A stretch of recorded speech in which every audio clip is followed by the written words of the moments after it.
नमस्कार दोस्तों, भजन भक्ति चैनल में आपका स्वागत है। आज हम बताएंगे जितिया व्रत की विधि और इसकी कथा।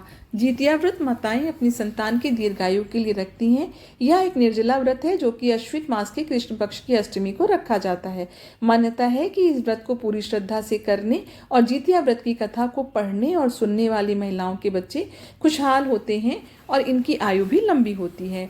आगे बढ़ने से पहले कृपया करके मेरे चैनल को सब्सक्राइब कर लीजिए, मेरे वीडियोस को लाइक करिए, इसे अपनी फैमिली और फ्रेंड के साथ शेयर भी करिए। जितिया व्रत की पूजा विधि। जितिया व्रत के पहले दिन महिलाएं सूर्योदय से पहले जाकर स्नान करके पूजा करती हैं और फिर एक बार भोजन ग्रहण करती हैं और उसके बाद पूरा दिन निर्जला व्रत रखती हैं। इसके बाद दूसरे दिन सुबह सवेरे स्नान के बाद महिलाएं पूजा पाठ करती हैं और फिर पूरा दिन निर्जला व्रत रखती हैं। व्रत के तीसरे दिन महिलाएं पारण करती हैं। सूर्य को अर्घ्य देने के बाद ही महिलाएं अन्न ग्रहण करती हैं। मुख्य रूप से पर्व के तीसरे दिन झोर भात, मड़वा की रोटी और नोनी का साग खाया जाता है। अष्टमी को प्रदोष काल में महिलाएं जिमूत वाहन की पूजा करती हैं। जिमूत वाहन की कुशा से निर्मित प्रतिमा को धूप, दीप, अक्षत, पुष्प, फल आदि अर्पित करके फिर पूजा की जाती है। इसके साथ ही मिट्टी और गाय के गोबर से सियारिन और चील की प्रतिमा बनाई जाती है। प्रतिमा बन जाने के बाद उसके माथे पर लाल सिंदूर का टीका लगाया जाता है। पूजन समाप्त होने के बाद जीवित पुत्र का व्रत की कथा सुनी जाती है। तो चलिए सुनते हैं जीवित पुत्र का व्रत की कथा। सतयुग में सत्यवचन बोलने वाला, सत्य आचरण करने वाला जिमूत वाहन नाम का एक राजा था। जिमूत वाहन के पिता ने वृद्धावस्था में वानप्रस्थ आश्रम में जाते समय इनको राज सिंहासन पर बैठाया, किंतु इनका मन राजपाट में नहीं लगता था। वह राज्य का भार अपने भाइयों को छोड़कर स्वयं वन में पिता की सेवा करने चले गए और वन में ही जिमूत वाहन को माल्यवती नामक राजकन्या से भेंट हुई और दोनों में प्रेम हो गया और दोनों ने विवाह कर लिया। एक दिन जब वन में भ्रमण करते हुए जिमूत वाहन काफी आगे चले गए, तब उन्हें एक वृद्धा के विलाप करने का स्वर सुनाई दिया। वह रोती हुई कहती थी, हाय मुझ बूढ़ी माता के सामने मेरा बेटा मरा जा रहा है। उसका रुदन सुनकर राजा जिमूत वाहन का तो मानो हृदय विदीर्ण हो गया। वह तत्काल उस स्त्री के पास गए और उससे रोने का कारण पूछा। पूछने पर वृद्धा ने रोते हुए बताया, मैं नागवंश की स्त्री हूँ, मुझे एक ही पुत्र है। पक्षीराज गरुड़ के कोप से मुक्ति दिलाने के लिए नागों ने यह व्यवस्था की है कि वे गरुड़ को प्रतिदिन भक्षण हेतु एक युवा नाग सौंपते हैं। आज मेरे पुत्र शंखचूर्ण की बलि का दिन है। आज मेरे पुत्र के जीवन पर संकट है और थोड़ी ही देर बाद मैं पुत्र विहीन हो जाऊंगी। एक स्त्री के लिए इससे बड़ा दुख क्या होगा कि उसके जीते जी उसका पुत्र ना रहे। इस पर दयालु राजा ने कहा, माता अब तुम रो मत, आनंद से बैठो, मैं तुम्हारे बच्चे को बचाने का प्रयत्न करता हूँ। ऐसा कहकर राजा उस स्थान पर गया जहाँ गरुड़ आकर प्रतिदिन मांस खाया करता था। उसी समय गरुड़ वहां आकर उस पर टूट पड़ा और मांस खाने लगा। जब अतिशय तेजस्वी गरुड़ ने राजा का बायां अंग खा लिया तो झटपट राजा ने अपना दाहिना अंग फेर कर गरुड़ के सामने कर दिया। यह देखकर गरुड़ जी ने कहा, तुम कोई देवता हो? कौन हो तुम? मनुष्य तो जान नहीं पड़ते। अच्छा, अपना जन्म और कुल बताओ। पीड़ा से व्याकुल मन वाले राजा ने कहा, हे पक्षीराज, इस तरह के प्रश्न करना व्यर्थ है। तुम अपनी इच्छा भर के मेरा मांस खाओ। यह सुनकर गरुड़ रुक गए और बड़े ही आदर से राजा के जन्म और कुल की बात पूछने लगे। राजा ने कहा, मेरी माता का नाम शैव्या है, मेरे पिता का नाम शालिवाहन है, सूर्य वंश में मेरा जन्म हुआ है और जिमूत वाहन मेरा नाम है। राजा की दयालुता देखकर गरुड़ ने कहा, हे महाभाग, तुम्हारे मन में जो अभिलाषा है वह वर मांगो। राजा ने कहा, हे पक्षीराज, यदि आप मुझे वर दे रहे हैं तो ये वर दीजिए कि आपने अब तक जिन प्राणियों को खाया है वे सब जीवित हो जाएं और अब से आप यहाँ बालकों को ना खाएं और कोई ऐसा उपाय करे कि जहाँ जो उत्पन्न है वे लोग बहुत दिनों तक जीवित रहें।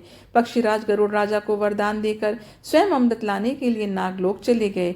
वहां से अमृत लाकर उन्होंने उन मरे हुए मनुष्यों की हड्डियों पर बरसाया। ऐसा करने से सब के सब लोग जीवित हो गए जिनको कि पहले गरुड़ जी ने खाया था। राजा के त्याग और गरुड़ की कृपा से वहां वालों का बहुत बड़ा कष्ट दूर हो गया और राजा के शरीर की शोभा भी दूनी हो गई। राजा की दयालुता देखकर गरुड़ जी ने कहा, मैं संसार के कल्याण के लिए एक और वरदान दूंगा। आज अश्विन कृष्ण की शुभ अष्टमी तिथि है। आज ही तुमने यहाँ की प्रजा को जीवन दान दिया है। हे वत्स, अब से यह दिन ब्रह्म भाव हो गया है। जो मूर्ति भेद से विविध नामों से विख्यात है, वही त्रैलोक्य से पूजित दुर्गा अमृत प्राप्त करने के अर्थ में जीवित पुत्रिका कहलाई है। सो स्थिति को जो स्त्रियां उस जीवित पुत्रिका की और कुश की आकृति बनाकर तुम्हारी पूजा करेंगी, तो दिनों दिन उनका सौभाग्य बढ़ेगा और वंश की भी वृद्धि होती रहेगी। हे राजन, सप्तमी से रहित और उदया तिथि की अष्टमी को व्रत करें, यानी सप्तमी विद्व अष्टमी जिस दिन हो उस दिन व्रत ना कर शुद्ध अष्टमी को व्रत करें और नवमी में पारण करें। यदि इस पर ध्यान न दिया गया तो फल नष्ट हो ही जाएगा और सौभाग्य तो अवश्य ही नष्ट हो जाएगा। जिमूत वाहन को इस तरह का वरदान देकर गरुड़ वैकुंठ धाम को चले गए और राजा भी अपनी पत्नी के साथ अपने नगर को वापस चले आए। जितिया की दूसरी कथा श्री कृष्ण से जुड़ी है। महाभारत के युद्ध के बाद अपने पिता द्रोणाचार्य की मृत्यु के बाद अश्वत्थामा बहुत ही नाराज था और उसके अंदर बदले की आग तीव्र थी, जिस कारण उसने पांडवों के शिविर में घुसकर सोते हुए 5 लोगों को पांडव समझकर मार डाला था। लेकिन वह सभी द्रौपदी की 5 संतानें थीं। उसके इस अपराध के कारण उसे अर्जुन ने बंदी बना लिया और उसकी दिव्य मणि छीन ली, जिसके फलस्वरूप अश्वत्थामा ने उत्तरा की अजन्मी संतान को गर्भ में मारने के लिए ब्रह्मास्त्र का उपयोग किया, जिसे निष्फल करना नामुमकिन था। उत्तरा की संतान का जन्म लेना आवश्यक था। इस कारण भगवान श्री कृष्ण ने अपने सभी पुण्य का फल उत्तरा की अजन्मी संतान को देकर उसको गर्भ में ही पुनः जीवित कर दिया। गर्भ में मरकर जीवित होने के कारण उसका नाम जीवित पुत्रिका पड़ा और आगे जाकर वह राजा परीक्षित बना। तब से ही इस व्रत को किया जाता है। चील और सियारिन की कथा। एक समय की बात है, किसी वन में एक चील तथा सियारिन रहती थी। चील तथा सियारिन में गहरी मित्रता थी। चील तथा सियारिन दोनों हर काम को मिल बट कर करती थीं और प्रेम भाव से रहती थीं। एक दिन चील ने कुछ महिलाओं को जितिया को पूजा करते और उपवास करते देखा और खुद भी इसे करने की कामना की। चील तुरंत अपने मित्र सियारिन के पास गई और उसको जितिया व्रत के बारे में बताया। व्रत को बताने के बाद चील तथा सियारिन ने निर्णय लिया कि वो दोनों भी जितिया माता का व्रत और पूजा विधि विधान से करेंगी। चील तथा सियारिन ने जितिया माता का व्रत का संकल्प लिया और शाम को पूजा की। पूजा के बाद ही सियारिन को भूख लगने लगी। सियारिन अपनी भूख बर्दाश्त ना कर सकी और वह जंगल में जाकर शिकार करने चली गई।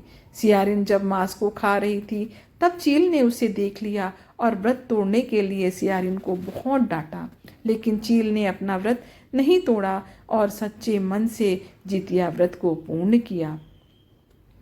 अगले जन्म में सियारिन और चील का जन्म बहन के रूप में हुआ। एक प्रतापी राजा के यहाँ दोनों ने जन्म लिया। सियारिन का विवाह एक राजकुमार से तथा चील का विवाह एक राजमंत्री से हुआ। कुछ समय बीता तो सियारिन ने एक पुत्र को जन्म दिया। जन्म के कुछ दिन बाद ही उसके पुत्र की मृत्यु हो गई। सियारिन के पुत्र के मृत्यु के बाद उसकी बहन चील ने भी एक पुत्र को जन्म दिया जो जीवित था और स्वस्थ था। ऐसे ही सियारिन के पुत्र होते और मर जाते, जबकि चील के पुत्र होते और अच्छे हष्ट पुष्ट जीवित रहते। यह देख सियारिन को अपनी बहन चील से ईर्ष्या होने लगी। सियारिन ने अपनी बहन के पुत्र तथा पति को जान से मरवाने की कोशिश की। उसने अपने पति से कहा कि जहाँ मेरे सारे पुत्र गए हैं, वहाँ मंत्री के पुत्रों को भी भेज दो, वरना मैं जीवित नहीं रहूंगी। यह सुनकर राजा ने मंत्री के पुत्रों को मरवाकर उनकी गर्दन को पिटारे में रखकर मंत्री के घर भेज दिया। परंतु वे बालक बच गए और पिटारे में रखा सिर हीरे जवाहरात में बदल गया। एक दिन देवी माँ सियारिन के स्वप्न में आईं और उन्होंने सियारिन से कहा, यह तुम्हारे पूर्व जन्म के कर्म का फल है। अगर तुम इसे ठीक करना चाहती हो तो माँ जितिया का व्रत और उपासना करो। प्रातःकाल उठकर स्वप्न के बारे में सियारिन ने अपने पति को बताया। सियारिन के पति ने यह बात सुनी तो सियारिन को व्रत करने की अनुमति दे दी और उसकी बहन चील से माफ़ी मांगने को बोला। इसके बाद सियारिन अपने बहन चील के घर गई और उससे अपनी गलतियों की माफ़ी मांगी। सियारिन को उसकी गलतियों पर पछतावा देख चील ने उसे माफ़ कर दिया। अगले साल जितिया व्रत पड़ा। यह व्रत सियारिन और उसकी बहन चील दोनों ने एक साथ रखा। माता जितिया सियारिन के व्रत से प्रसन्न हुई और उसको पुत्र प्राप्ति का आशीर्वाद दिया। कुछ दिनों बाद ही सियारिन ने एक सुंदर बालक को जन्म दिया। अब दोनों बहन प्रेम भाव से खुशी खुशी रहने लगी। कहानी पसंद आई हो तो कमेंट बॉक्स में हर हर महादेव अवश्य लिखिएगा। ईश्वर आपके ऊपर और आपके परिवार के ऊपर अपनी कृपा बनाए रखे। आपका दिन शुभ हो। धन्यवाद।